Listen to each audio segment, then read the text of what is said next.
Welcome back to this special discussion on the roundup of the nomination process that is currently underway in ANC provinces as we lead up to that all-important National Elective Conference of the party that takes place in 2 weeks' time. I am joined still by Dumisani Hlophe and Mr. Ivo Sarakinsky, who are both political analysts. Mr. Hlophe, I want to pick up with you.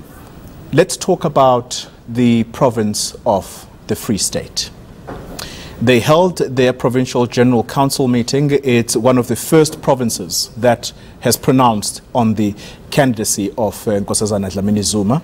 But there is a lot at play there. The court has nullified 29 branches. At the same time, it stopped an elective conference that was supposed to take place in that particular province because the current leadership term has come to an end. Does that province risk the possibility of not being participants at that conference? I don't think in totality it risks not participating in the elective conference in December. If there's one province that could border along those lines, that will be KZN. But I think what it illustrates for me, what has happened in the Free State, it's these accusations that says that the dominant factions in the province has the capacity and the ability to manipulate the outcome of these BGMs to favor a particular candidate that itself it likes. And that's going to be one of the major difficulties that the ANC elective conference is going to experience. So when people run into the court, it's primarily because the people that are entrusted to manage this process in this particular province, they may be seen to be lacking legitimacy and authority. It's the same thing that you're witnessing in KZN. But under normal circumstances, these issues like are happening in the Free State, they are just challenges. They only become a crisis to the extent that the national leadership fails to manage them. By themselves, these difficulties, the challenges in the regions or in the provinces are not by themselves a bad thing. They only become horrible or a crisis because the national leadership is unable to manage the factions in the manner that it should be. Mr. Sarakinsky, is it a reflection, therefore, on the current leadership of the ANC if they are unable to manage these difficulties that Mr. Hlophe is talking about?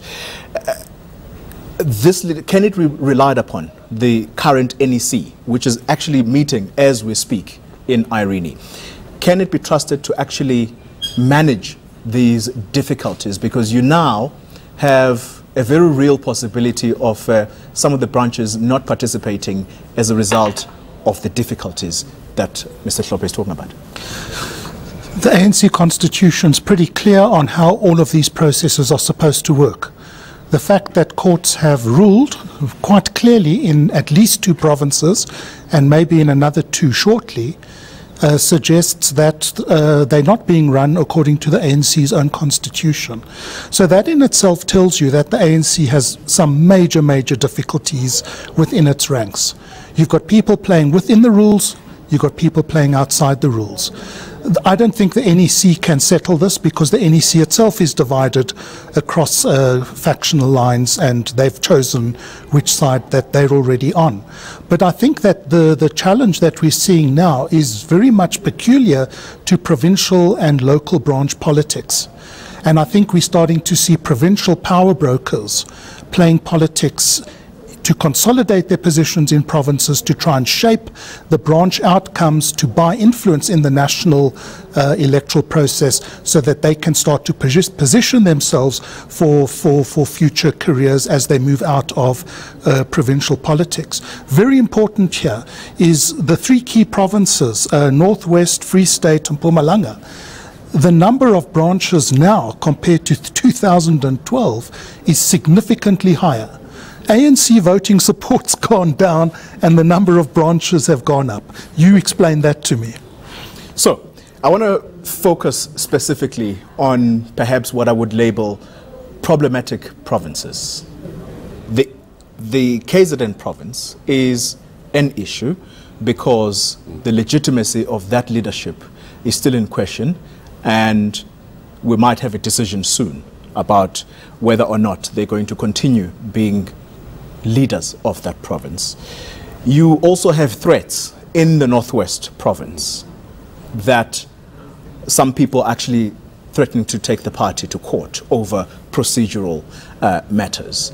You also do have the Northern Cape, the Eastern Cape, all right? But I want to focus on these two, Northwest, KZN, and the Free State, particularly because they are supporting one of the key candidates, who is Nkosazana Dlamini Zuma. Is that a reflection at all on how well she's going to do in this race?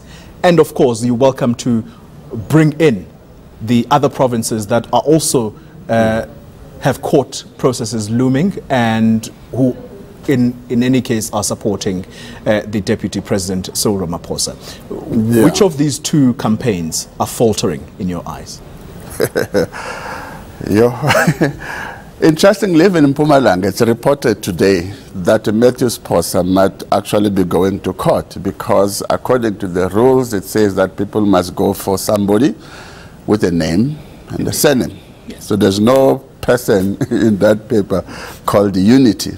And there's some branches who've been disqualified there or who have not really had their disputes dealt with satisfactorily. Yes. And you know, interestingly, this whole thing about unity, the funny thing is that anyone who becomes the ANC president has a duty to unify the ANC. So there's no person, so there's none of these candidates, 7 of them, okay, let's say 2 substantively, does not carry the responsibility to drive the unity of the ANC and the alliance. So frankly, there's no such thing as a unity candidate.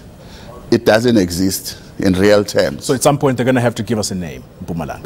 Yeah, no, definitely. They have to do that. I think, you see, the problem of these provinces that you have mentioned is also a question of credibility, you know, in the eyes of the political public. Because if you are looking at the provinces that you are mentioning, the likes of Northwest and, you know, Free State and even KZN, at some point they were deemed to be the so-called the Premier League, you know, provinces. That their premiers are so powerful and therefore they had the ability to manipulate who becomes the president of the ANC Women's League or who becomes the president of the ANC Youth League. So it seems like that particular trend, it is being transferred, you know, into the national leadership. And I think that's where this credibility issue comes in, because and then you have got the president of the Youth League who was also in and out of court because of performance issues.